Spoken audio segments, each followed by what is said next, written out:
Olá, sexto ano, bom dia, tudo bem com vocês? Uma ótima manhã de quinta-feira, hoje dia 14 de maio de 2020. E vamos a mais uma aula? Então, vamos lá. O que vamos fazer hoje na nossa aula? Hoje a gente vai treinar um pouco a radiciação em algumas situações problemáticas. O objetivo dessa aula aqui é a gente poder sanar alguma dúvida que vocês possam estar encontrando nas situações problemas, tá? Essa aula a tia preparou, eu trouxe aqui alguns exemplos. Quando que eu vou usar potenciação e quando eu vou utilizar a radiciação na resolução de problemas, tá bom? Então, eu gostaria que vocês ficassem ligadinhos aí, tá? Nessa aula, como eu sempre oriento, se vocês quiserem, né, pausar o vídeo, copiar esses exemplos no caderno, colocar aí, né, o marca-texto, fazer da forma como vocês já têm o hábito de fazer, isso é muito bom, tá? Porque isso vai ajudar vocês aí na memorização, né, para que vocês fixem bem essa matéria, tá bom? Então, vem comigo. Então, aqui, antes da gente começar com as nossas situações, vamos relembrar aqui. Então, quer dizer que a gente vai falar aqui hoje mais sobre radiciação e aqui, então, a gente vai relembrar aqui cada elemento dessa operação. Então, a gente tem o quê? A gente tem aqui, ó, que essa figura aqui, ela é chamada de radical, tá? O número que fica dentro desse radical, ele chama-se radicando. O resultado dessa operação chama-se raiz. E aqui, ó, o númerozinho que fica para o lado de fora, né, em cima aqui do radical, ele é chamado de índice. Vamos entender o que cada um deles representa. Quando eu viro e falo assim, por exemplo, ó, raiz cúbica de 27. Então, significa, né, que aqui, por exemplo, se é raiz cúbica, é porque há um número que ele se multiplica 3 vezes e que dá 27. Então, 27 seria o nosso radicando. O índice seria 3, porque é a quantidade de vezes que o número, né, multiplica. E a raiz cúbica de 27, então, seria quanto? Seria 3, porque é o 3 que eu multiplico 3 vezes que dá 27. 3 vezes 3, 9 vezes 3, 27, tá bom? Então, aqui é só para a gente dar uma relembrada aí nos elementos, tá? Então, vamos agora para a nossa primeira situação, tá? Então, aqui a tia colocou um probleminha, e aí, porque quando a gente entende um, a gente vai entender, né, todos os outros. Então, aqui é entender o raciocínio de como que é que se resolve. Margarida quer trocar o papel de parede de uma das paredes de sua sala. Sabe-se que essa parede tem formato quadricular e possui 64 metros quadrados. Qual o tamanho do comprimento do papel de parede usado para ser aplicado nessa parede? Então, vamos imaginar aqui a seguinte situação. Ela quer trocar o papel de parede da sala dela. E a parede a qual ela vai trocar, ela vai colocar um novo papel de parede, tem o formato de um quadrado e a superfície dessa parede, olha, presta atenção aqui nessa minha fala, a superfície da parede tem 64 metros quadrados, tá bom? Então, isso é importante porque quando eu estou falando de superfície, quando eu estou falando, por exemplo, pintar uma parede, quanto de tinta que eu vou gastar, quanto, por exemplo, de cerâmicas que eu vou gastar para me revestir uma parede ou um chão. Quando eu falo, por exemplo, aqui propriamente, né, do papel parede. Então, a gente está falando de quê? De superfície. E aí, essa ideia, ela está atrelada com o cálculo de quê? De área, ok? Então, vamos lá. Eu fiz aqui o desenho de um quadrado para a gente observar isso daqui, tá bom? Então, vamos ver aqui a seguinte situação. Eu já coloquei aqui, e aí eu vou fazer aqui a divisão em 64 partes desse quadrado, tá? Ok.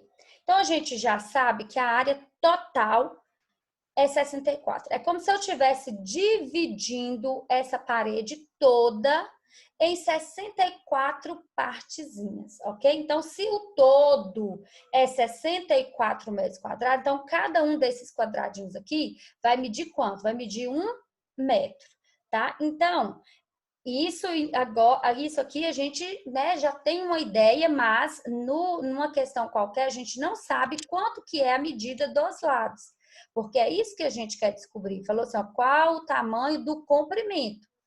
Se eu sei que essa parede é quadrada, todas as medidas, né, tanto o comprimento quanto a altura, vai ter a mesma medida. Mas enfim, aqui a questão só perguntou do comprimento.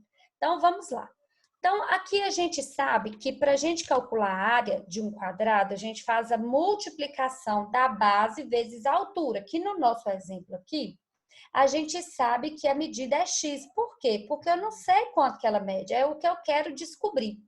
Só que olha o interessante, quando eu faço x vezes x, ou seja, quando eu multiplico um número por ele mesmo 2 vezes, eu estou fazendo aí, na verdade, uma potência, uma potenciação.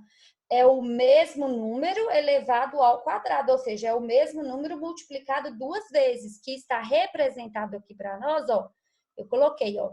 Então, aqui, a base vezes a altura é a mesma coisa de ser o número que eu tinha, né, que eu ainda não sei, que no nosso exemplo aqui a gente não sabe, elevado ao quadrado. E aqui, interessante, que nessa questão a gente sabe quanto que ele vale. Quanto que ele vale? 64. Por quê? A questão já trouxe aqui para a gente, ó, no enunciado, que ela tem o formato quadricular e ela possui 64 metros quadrados, tá? Então, vamos continuar. O que a gente sabe da operação inversa da potenciação? É a radiciação. Então, se eu sei que a área total é 64, para mim achar a medida do lado, eu vou ter que fazer a radiciação. Então, eu vou ter que fazer raiz quadrada de 64, ou seja, eu vou ter que pensar qual que é o número que eu multiplico 2 vezes e que eu encontro 64. Então, aqui no nosso exemplo vai ser o 8. Portanto, nessa questão, o comprimento, né, a medida do comprimento do papel de parede será 8 metros. Então, aqui todas as medidas serão 8, mas a questão, ela só falou do comprimento, então a gente vai dar a resposta como a questão pediu, como a questão perguntou, tá bom? Bom, vamos agora avançar um pouquinho. Vamos ver como que é que eu sei quando usar a potenciação e quando usar a radiciação. Vamos, então, observar os exemplos aqui. Eu coloquei esse primeiro exemplo aqui, que diz assim, ó, observe o tabuleiro de xadrez abaixo. Sabendo que ele tem a forma de um quadrado e que cada quadradinho que o compõe tem 1 centímetro de lado, calcule qual a área total desse tabuleiro. Então, vamos analisar aqui. Eu coloquei aqui o tabuleiro do xadrez e aí tá querendo que a gente encontre a área. Presta atenção no enunciado. O enunciado pediu para a gente calcular a área. Então, e falou, a única informação que ele deu para a gente, que cada quadradinho desse tem 1 centímetro de lado. Então, bastaria eu vir aqui, ó, né, na base e na altura, né, tanto faz, porque se é um quadrado, então todos os lados vão ter a mesma medida, então eu iria contar. Por que eu iria apenas contar? Porque eu já sei, porque a questão trouxe a informação que cada quadradinho tem 1 centímetro de lado, então eu vou contar aqui, ó. 1, 2, 3, 4, 5, 6, 7, 8. Então, quer dizer que eu tenho um quadrado com 8 centímetros de lado, correto? Então, tá, vamos relembrar. Qual que é a fórmula de encontrar a área de um quadrado? É lado vezes lado. Bom, o que a gente sabe aqui desse quadrado? Que cada lado mede 8. Então, se eu sei que para mim achar a área de um quadrado eu faço lado vezes lado, então eu posso tanto fazer 8 vezes 8, ou eu posso fazer 8 elevado ao quadrado, que é igual a quanto? A 64. Então, percebe aqui a seguinte situação. Quando eu quero encontrar a área da figura, eu vou usar a potenciação. Então, eu vou pegar as medidas dos lados, vou elevar ao quadrado e aí eu vou encontrar a medida, correto? Agora, vamos para o nosso outro exemplo aqui, tá? Para a gente ver a diferença. O quadrado abaixo representa uma peça de cerâmica que tem 25 centímetros de área. Qual é a medida dos lados dessa cerâmica? Olha só, a questão anterior me deu uma figura quadrada com as medidas dos lados e quer que a gente encontre a medida da área. E aí a gente viu que a gente utiliza a potenciação. Neste exemplo, a questão ela vai dar para a gente aqui um quadrado e deu para a gente a medida da área, mas quer que a gente encontre o quê? A medida dos lados. Viu que são questões que têm informações opostas. Enquanto aqui eu tinha a informação da medida dos lados para me encontrar a área, agora eu tenho o quê? A medida da área para me encontrar os lados. Então, perceba que, assim como eu já falei, que como as operações elas são inversas, os enunciados também, eles vão trazer essa mesma conotação de inversalidade, tá bom? Então, tá. Vamos, mais uma vez aqui, colocar como que é que a gente chega na área de um quadrado. Fazendo o quê? Lado vezes lado. Só que agora, o interessante é que a gente já tem a medida da área. Então, onde é a área aqui na expressão, a gente vai substituir. Então, a nossa área vale quanto? 25. Eu coloquei aqui que a medida do lado, como a gente não sabe, eu coloquei aqui como x, ou seja, pode ser qualquer número, pode ser qualquer valor, que eu ainda não sei, eu ainda vou descobrir, correto? Então, eu vou pensar, qual que é a operação inversa da potenciação? É qual? É a radiciação. Então, eu vou ter que calcular a raiz quadrada desse número, da área. Porque aí eu vou pensar, por quê? O que é a raiz quadrada? É eu pensar qual o número que multiplicado por ele mesmo 2 vezes dá aquele valor. Então, neste caso, raiz quadrada de 25 é 5, ou seja, é o 5 que eu multiplico 2 vezes e que dá 25. Então, a gente conclui que quando a gente quer encontrar os lados de uma figura, ao invés da gente usar potenciação, a gente vai utilizar quem? A radiciação. Então, vamos a mais um exemplo? Vamos lá. Nossa segunda situação.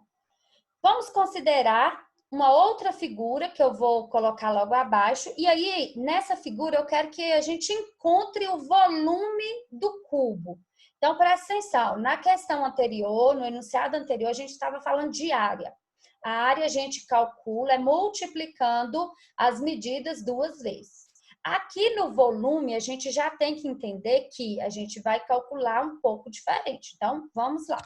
Vamos prestar atenção. Então, aqui eu coloquei uma figura, e essa figura está bem intuitiva, justamente eu já coloquei ela aí bem dividida assim para ficar intuitivo mesmo, tá bom?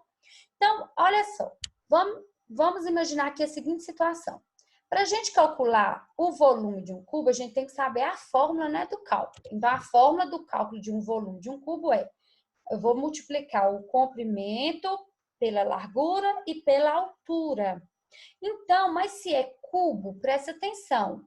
Todo cubo é formado por 6 faces quadradas.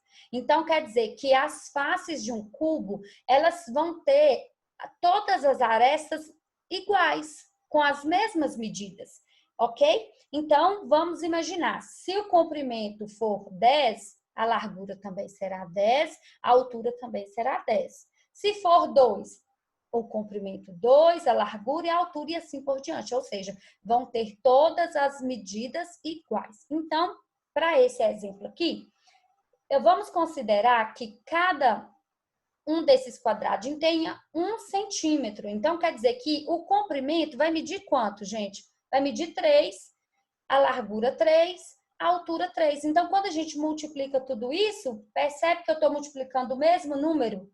O número 3, quantas vezes que eu multipliquei? 3 vezes. Então, eu estou encontrando uma potência. Então, 3 elevado ao cubo é igual a 27, ou seja, o volume desse cubo é 27 centímetros cúbicos. Então, eu poderia pensar que cabe, se fosse uma caixa aqui, por exemplo, caberia 27 cubinhos, né, de 1 centímetro cúbico dentro dessa caixa aí, tá bom? Então, para a gente concluir aqui, quando a gente quer encontrar o volume total da figura, a gente vai usar o quê? A potenciação.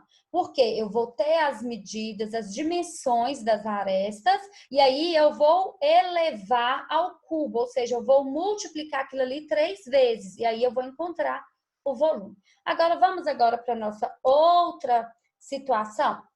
Sabendo que esse cubo, que eu vou colocar logo abaixo, tem 125 centímetros cúbicos, calcule a medida das arestas desse cubo. Viu a diferença? Na questão anterior, no exemplo anterior, aqui a gente quer encontrar o volume. Eu tenho as medidas dos lados e eu quero encontrar o volume. Agora, nesse outro exemplo, é diferente, é inverso. Eu tenho a medida do volume, eu quero encontrar a medida do quê? Dos lados, eu quero encontrar o tamanho das arestas. Então, vamos observar aqui o nosso cubo. Eu coloquei um cubo aqui, e aí já falou para a gente que ele tem 125 centímetros cúbicos. E se é cúbico, quer dizer que ele foi multiplicado, então, o mesmo número quantas vezes? 3 vezes. A gente já sabe como que é a fórmula, é comprimento vezes largura vezes altura. Então, tá. Existe, né, um número que foi multiplicado por ele mesmo 3 vezes, que deu 125. Então, no lugar do volume, eu já vou substituir, ok? Aqui eu só usei a fórmula aqui, V é igual a X elevado à terceira potência. Por quê? Porque volume, né, o que eu quero descobrir, e aqui X é a medida que eu ainda não sei. E eu sei que é elevado à terceira potência porque eu vou ter que considerar essas 3 dimensões aqui, tá bom? Agora, perceba que eu já tenho a medida do volume. O que eu não tenho é a medida dos lados, das arestas. Então, vai ficar 125, que é o volume, igual a esse número que foi multiplicado 3 vezes. Então, eu vou pensar qual que é a operação inversa da potenciação. A operação inversa da potenciação é a radiciação. Então, raiz cúbica de 125, que é a medida do volume que a questão me deu, é igual a quanto? A 5, né? E aí a gente pode, né, comprovar aqui pelo desenho, né, pela figura que eu coloquei aqui bem intuitiva para a gente ver. Se a gente observar, ó, tanto aqui no comprimento, quanto aqui na altura e aqui na largura, a gente percebe que tem 5 cubinhos aí, tá? De medidas de 1 centímetro. Então, o que a gente conclui? Quando a gente quer encontrar os lados da figura, ou seja, as arestas, a gente vai utilizar o quê? A radiciação. Então, lembre-se, elas são operações inversas entre si e os enunciados também, eles vão se apresentar homologamente, né? No mesmo estilo, na mesma representação. Se enquanto uma questão estiver tratando de potenciação, ela vai sempre pedir para você achar a área da figura, o volume da figura. Agora, quando ela estiver querendo que você use a radiciação, ela vai sempre te dar a área, vai sempre te dar o volume e quer que você encontre o quê? Quer que você encontre a medida dos lados, tá bom? Então, eu espero que vocês tenham entendido bem, tá bom? Então, para que vocês possam, né, fixar esse conteúdo, a tia vai propor para vocês estarem resolvendo as atividades das páginas 21, 22 e 23 do livro volume 2. Essas atividades aqui, essas páginas, elas vão contemplar atividades de potência e de radiciação. Inclusive, vai ter bastante, assim, nesse sentido, utilizando a geometria, tá bom? Para vocês estarem resolvendo. Vão dar lá figuras para vocês, principalmente na parte da radiciação. Tá bom? Então, espero que vocês façam com muito capricho, que vocês façam com bastante atenção, para que, de fato, vocês possam fixar esse conteúdo, possa, de fato, sanar todas as dúvidas, tá bom? E Qualquer coisa, qualquer dúvida, manda para mim, porque eu vou fazer questão, vou ficar muito feliz em poder gravar uma aula, em poder, de alguma forma, estar tentando tirar essas dúvidas de vocês, tá bom? A tia tá aqui para isso, para ajudar vocês naquilo que for preciso, tá bom? Então, um grande beijo para vocês, que vocês tenham um excelente final de semana, tendo em vista que a gente só vai se falar agora semana que vem, tá bom? Beijo, beijo. Tudo de bom para vocês, tudo de bom para seus familiares e não se esqueça, agora mais do que nunca precisamos de muito cuidado, tá? Precisamos redobrar os nossos cuidados. Não saia de casa se não houver necessidade. Sempre que sair, por favor, use máscaras e tome todos os cuidados necessários, tá bom? Vamos nos cuidar que juntos a gente vai sair dessa. Beijo, beijo. Tchau.